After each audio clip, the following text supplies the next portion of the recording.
World astro में गायत्री देवी का नमस्कार। आज का टॉपिक है बृहस्पति देव का 12वें घर पर क्या असर होता है। जब आपकी जन्मपत्री पर बृहस्पति महाराज बैठते हैं, 12वें घर का क्या है। 12वां घर है आपके छुपे हुए गुणों का, जैसे स्पिरिचुअलिटी, आत्मा का असली घर।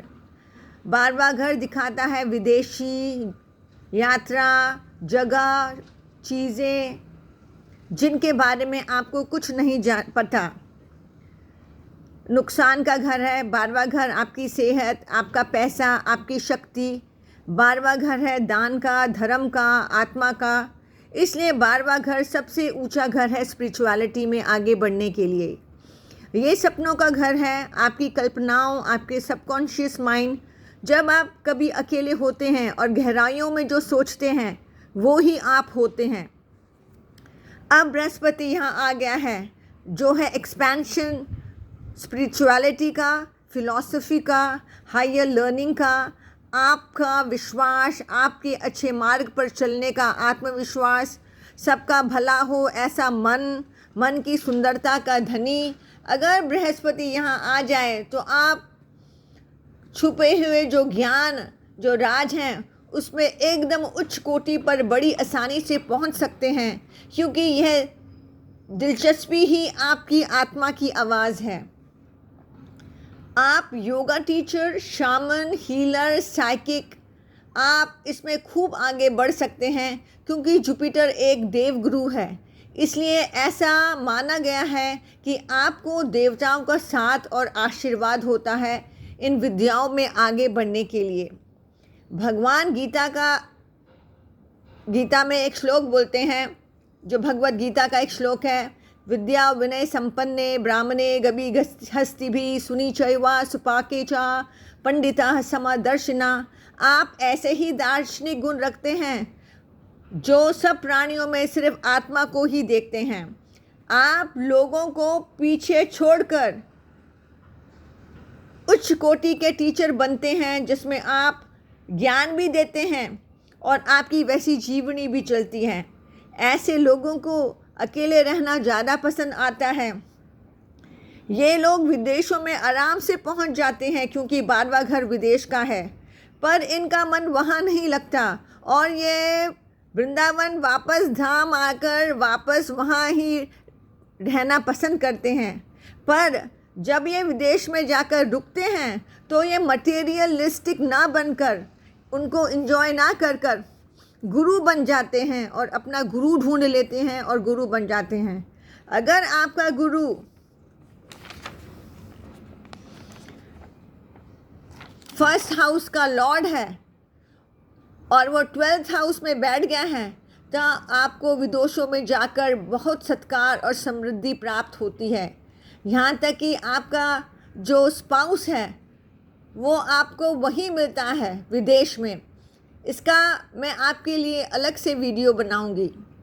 12वें घर का बृहस्पति वाली स्त्री को उनका स्पाउस, उनका पति मंदिर में, योगा क्लास में, मेडिटेशन हॉल में मिलने की बहुत ज़्यादा आशंका बढ़ जाती है। आपको लॉन्ग डिस्टेंस पति भी ऑनलाइन में ही मिल सकता है। आपकी मुलाकात ऐसे लोगों से बहुत होती है जो तकलीफ़ में होते हैं या पागल होते हैं। आपको मिलने से लोगों को बहुत ही सुकून मिलता है। छोटे बच्चे आपको देखकर मुस्कुराते हैं, लेकिन बुरे लोग आपको जल्दी पसंद नहीं करते हैं। आप बुरे लोगों को एक ही दृष्टि में पहचान लेते हैं। अगर आपका गुरु 12वें भाव में शुभ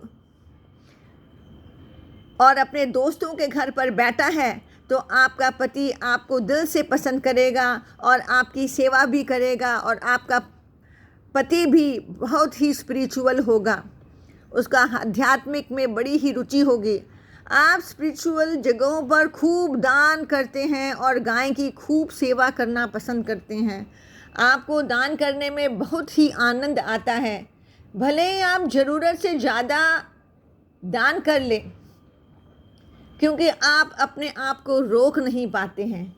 12वें घर से गुरु अपनी 5वीं दृष्टि से चौथे घर को और 7वीं दृष्टि से छठे घर को और 9वीं दृष्टि से 8वें घर को देखता है। और 12वां घर, चौथा घर और 8वां घर, ये तीनों ही मोक्ष स्थान हैं और तीनों घर जल तत्व राशि से बने हैं और जल तत्व राशि के अंदर आते हैं। गुरु जब चौथा घर को देखता है तो घर को बहुत ही स्पिरिचुअल बना देता है। इनका घर आप जाओगे तो इनका घर मंदिर जैसा लगता है, बच्चे भी बड़े गुणों से भरे होते हैं। और छठवें घर का जब दृष्टि पड़े बृहस्पति की तो ऋण, बीमारी और ये दुश्मन के घर को देखता है तो अपने ज्ञान से दुश्मनों को भी दोस्त बना लेता है और छठे घर के संकटों से जातक को बचा लेता है। आप अपने दुश्मनों को कभी अपनी गुप्त राज ना बताएं, नहीं तो आपका दुश्मन सबको उजागर कर देगा। आप सभी ऋणों को भी चुका देते हो। गुरु की दृष्टि 8वें घर पर जो गुप्त ज्ञान, छिपा ज्ञान, लॉन्जिटिविटी का घर है, वो आपको अकल्ट ज्ञान को पढ़ने में उसके कारण दिलचस्पी होगी। और अगर यहाँ केतु बैठा हो तो फिर कहना ही क्या है। अचानक ही आपकी ज़िंदगी करवट ले लेगी और आपकी ज़िंदगी में बहुत ही बदलाव आ जाएगा। 12वें घर पर केतु अच्छा माना जाता है क्योंकि ये मोक्ष को दिखाता है, जैसे ही गुरु का बैठना भी मोक्ष को ही दिखाता है। और बुरे का भला करने वाला व्यक्ति बहुत कामयाबी करता है।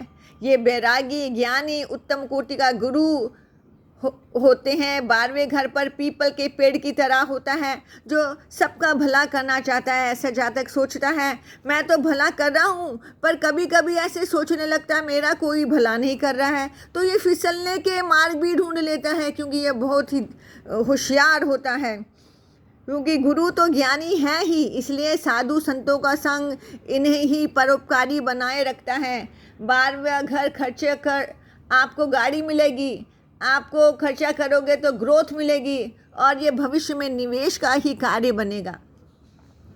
हानि तब होती है जब अशुभ ग्रहों के साथ गुरु मिल जाते हैं, तब ये निवेश हानि कर सकता है।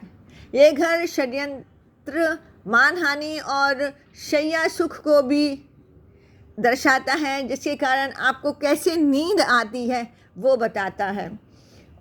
ये घर जेल यात्रा का भी है अगर अशुभ ग्रह की संगत पर आ जाए तो। जुपिटर का इससे पता चलता है कि जुपिटर जब 12वें घर में बैठता है तो कई प्रकार की गुणों को हमारे उजागर कर देता है और हमको स्पिरिचुअल पाथ में आगे बढ़ाता है। अशुभ ग्रहों के साथ बैठकर ये कुछ बुरा परिणाम देने के मौके ढूंढने लगता है, लेकिन फिर भी जुपिटर देव गुरु है, इसीलिए ये अपनी कृपा दृष्टि हमेशा ही बनाए रखता है। अब मैं आपको मिलूंगी अगले वीडियो में, तब तक के लिए आपका आशीर्वाद।